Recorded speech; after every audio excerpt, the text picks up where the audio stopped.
we're in a biometric age. There's proposals in the United States that instead of using I-9s, everyone have their biometrics taken, and they have biometric identifiers before they can go to work. They're, either an ocular scan or something along those lines to be able to get a job, and every employer would need some kind of a biometric reader to be able to employ people, for example. There's proposals in many countries throughout the world on biometrics, and this is going to be an area where there's going to be increased scrutiny and increased levels of expectations.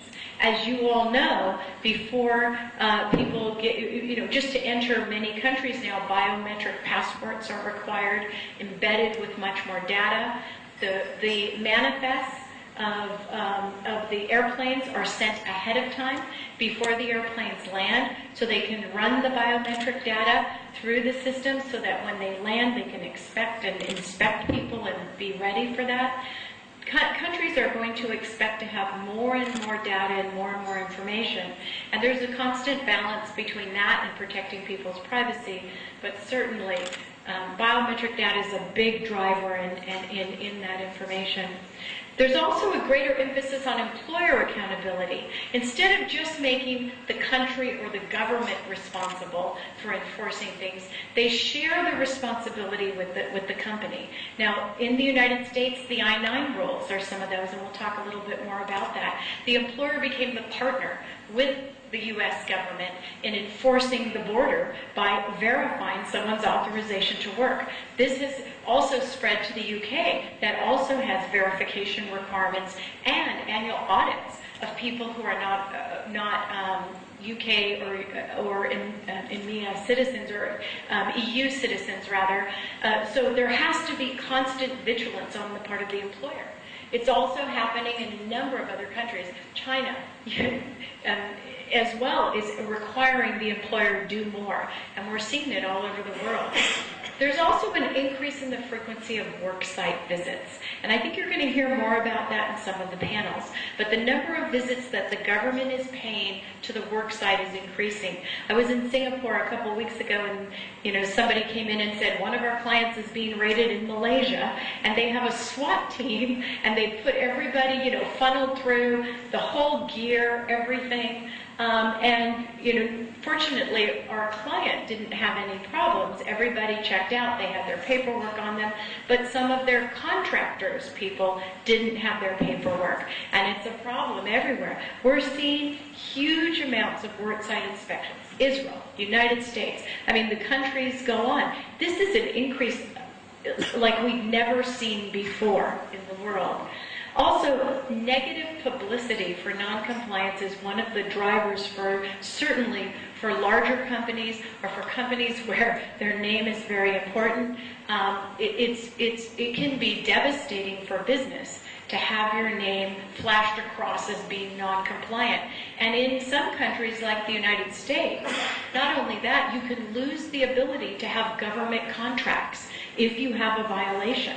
So having that violation go public could mean that the ability to have government contracts, which for some companies is billions of dollars worth of revenue, can go away with non-compliance. That alone, the ability to be debarred from government contracts, that alone has got to be a huge motivator to worry about the crocodile that we have here. And also, many countries are going through plans to deport hundreds of immigration violators. When I was in Singapore, I picked up the newspaper, and the caning thing was right there on the front page. They were caning somebody for overstaying their visa. It hadn't happened in a while, but it is one of the requirements, in addition to deporting him. But in the United States, there's certainly been deportations of people that are not authorized to work.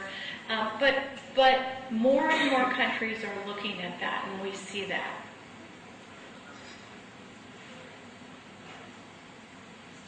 Where do I? Okay, good. So, Foreign Corrupt Practices Act. Did you have? No. Okay. No? Do you want to go back? Okay.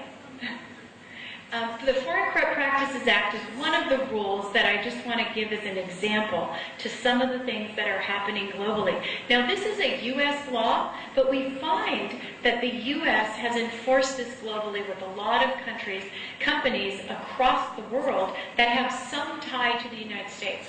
All they have to do is do business or be a subsidiary or affiliated with a company that may be organized in the United States. So there's a lot more connection and ability to do this. Siemens had one of the biggest Foreign Corrupt Practices Act fines around.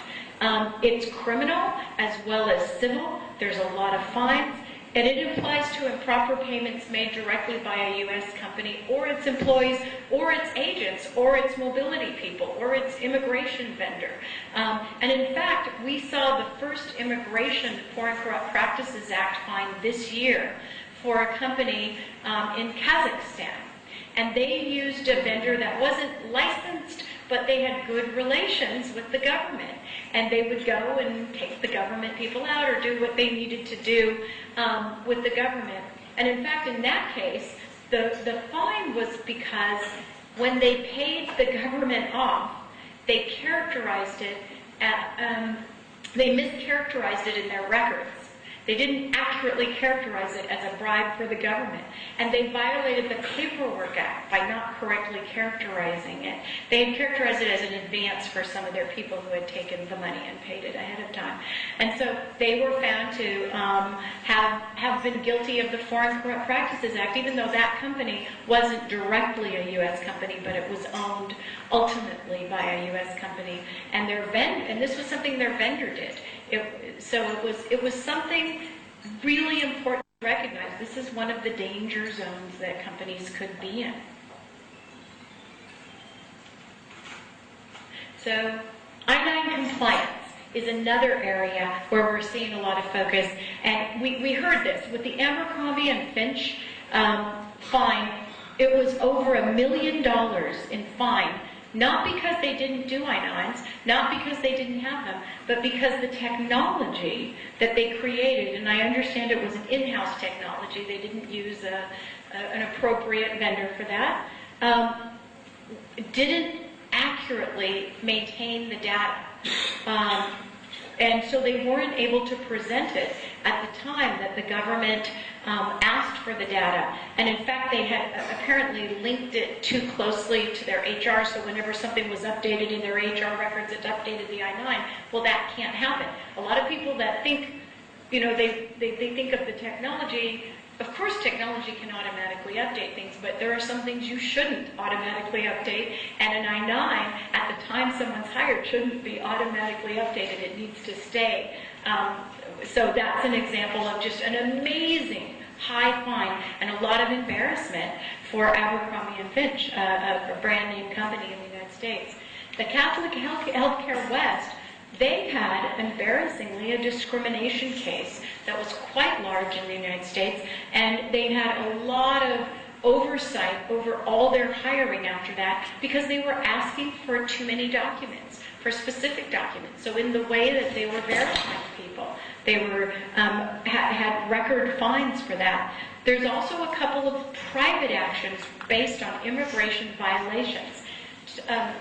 Tyson's Foods had civil RICO charges brought against them civilly.